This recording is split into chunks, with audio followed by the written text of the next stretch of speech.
Students, good evening to everyone.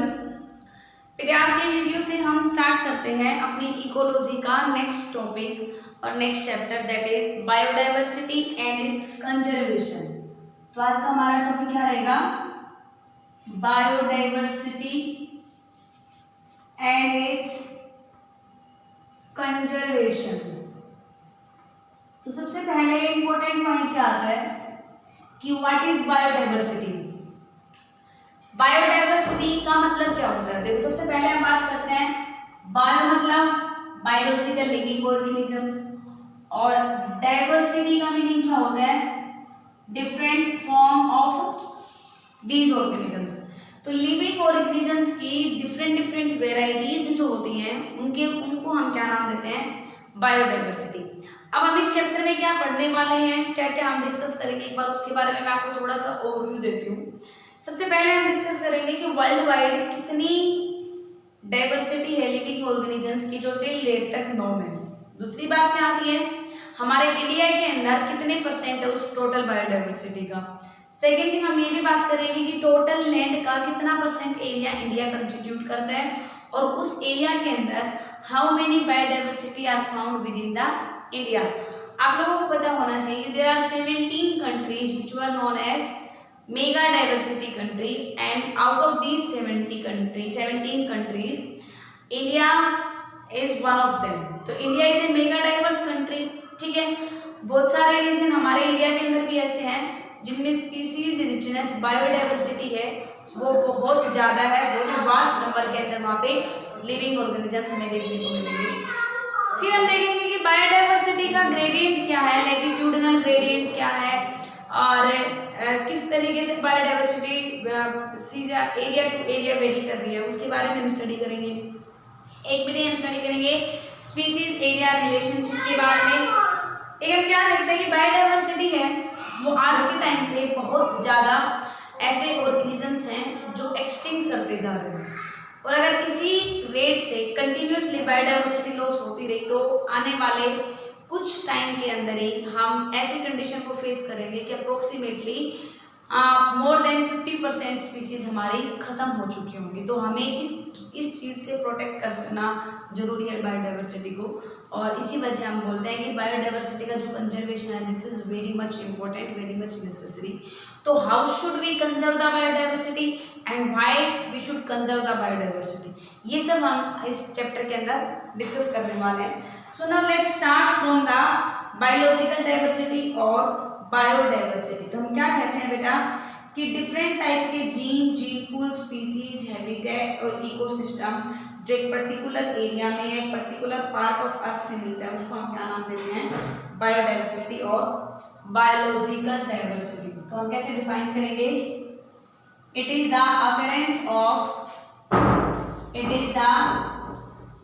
occurrence of different types of क्या क्या बेटा? Different types of gene pool, species, habitat and ecosystem. Species, habitat and ecosystem found in a particular area of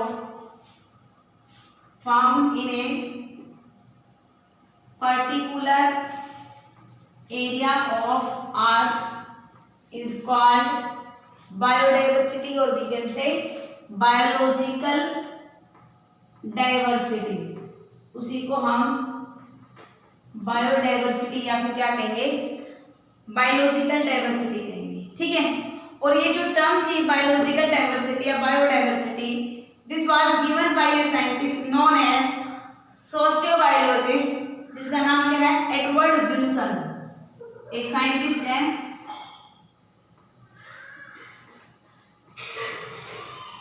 Edward Wilson who coined the term biodiversity, जिसने biodiversity की term. तो बेटा Edward Wilson ने क्या दी? कॉइन द टर्म बायोडाइवर्सिटी, उन्होंने biodiversity का नाम दिया।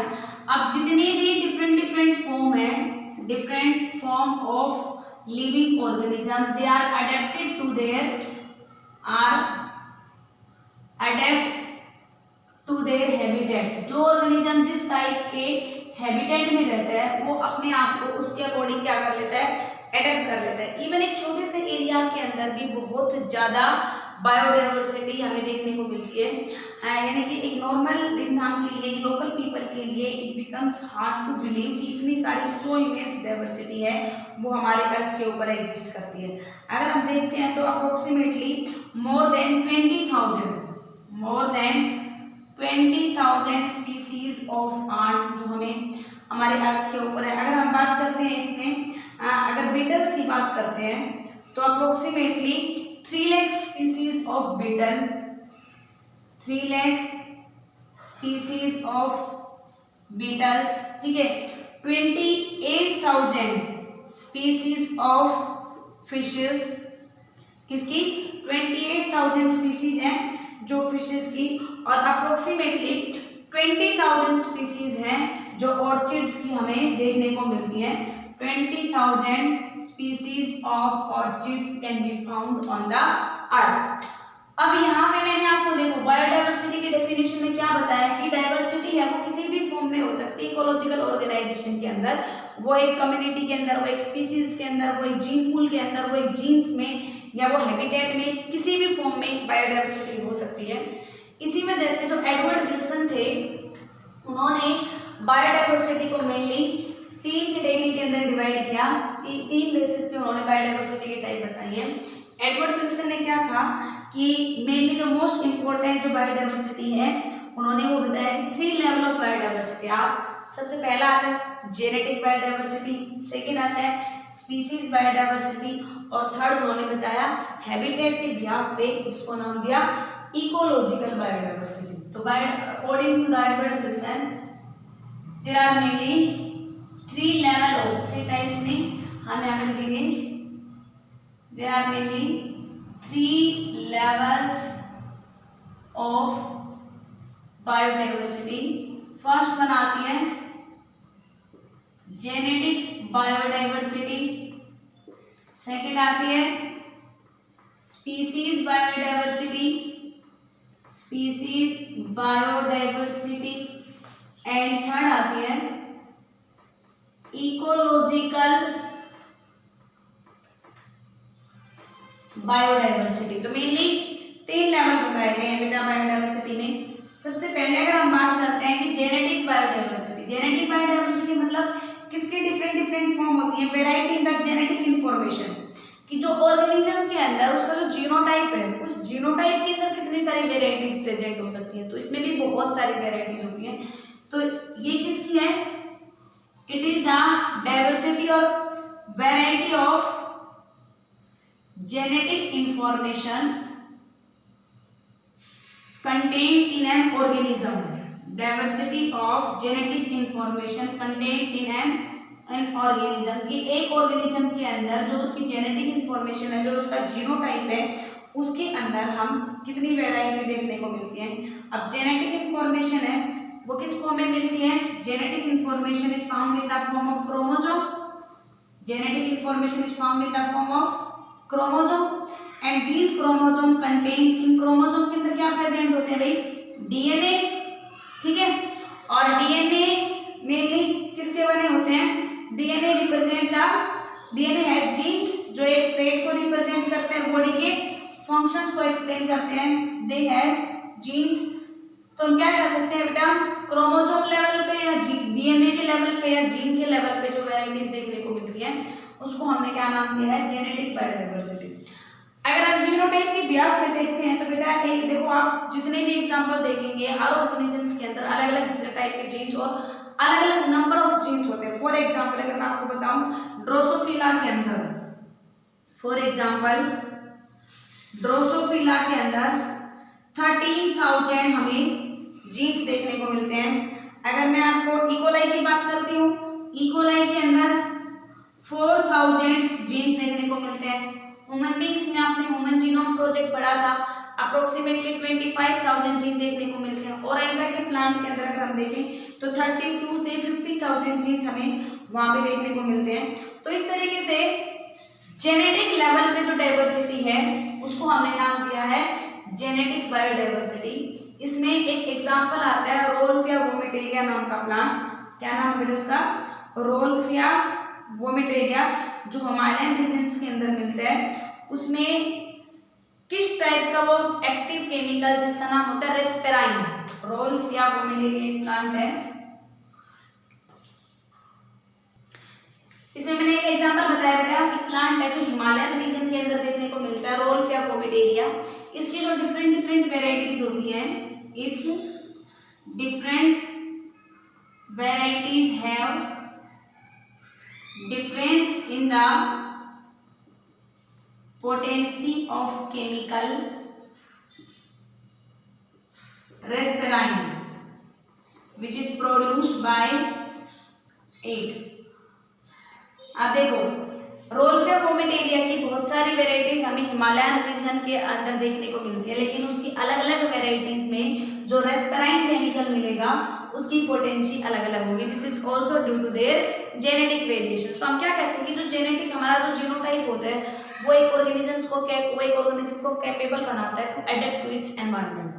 आप लोगों ने बहुत कॉमन सा एग्जांपल अगर हम ह्यूमन बीइंग्स के अंदर देखते हैं, डार्क एरिया में रहने वाले पीपल डार्क कलर के, गर्म एरिया में रहने वाले पीपल डार्क कलर के हो जाते हैं क्योंकि उनमें मेलानिन पिगमेंट ज़्यादा बनना शुरू हो जाता है। इसी तरीके से जो चिल्ड एरिया में रहने वाले लोग होते हैं वो व्हाइट कलर के होते हैं।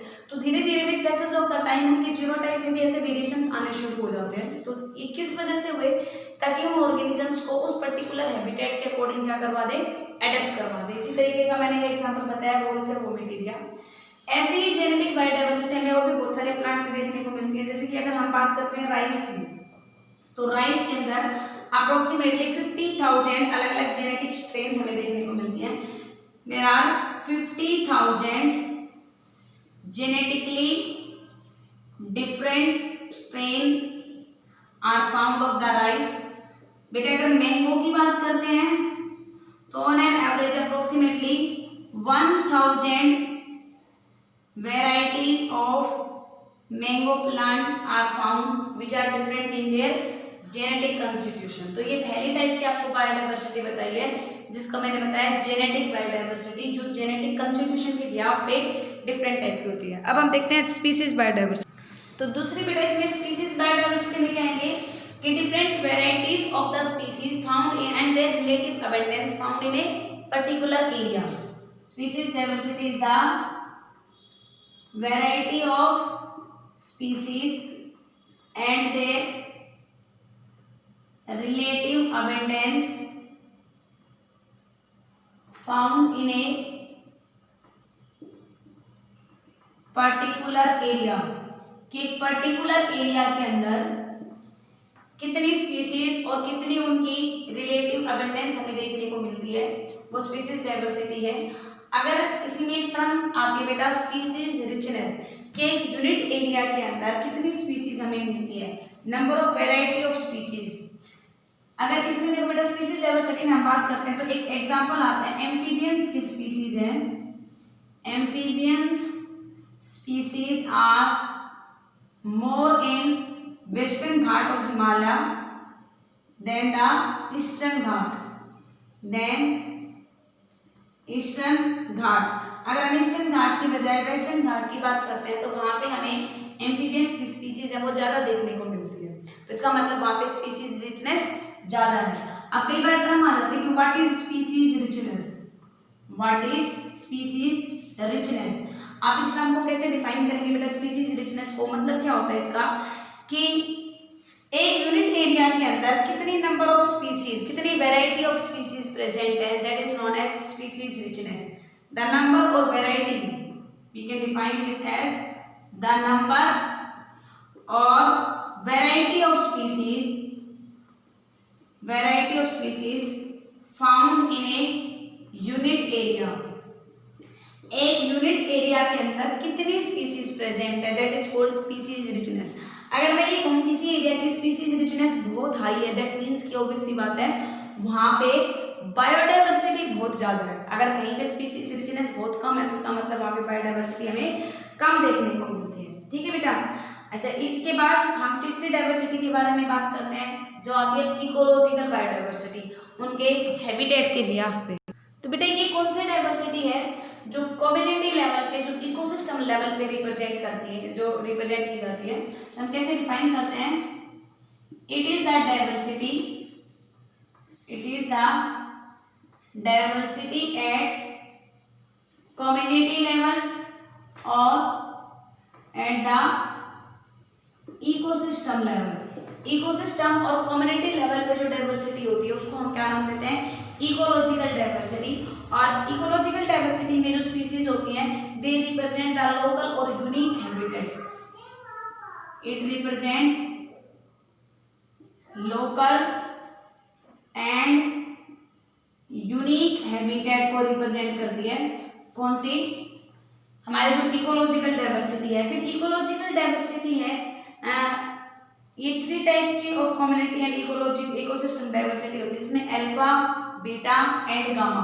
इकोलॉजिकल डाइवर्सिटी को ही फिर 3 कैटेगरी में सब डिवाइड किया गया है, जिसमें एक आती है alpha diversity, alpha ecological diversity, beta ecological diversity and third one is gamma ecological biodiversity. क्या डिफरेंस है बेटा इनके अंदर, सुनेंगे एक बार।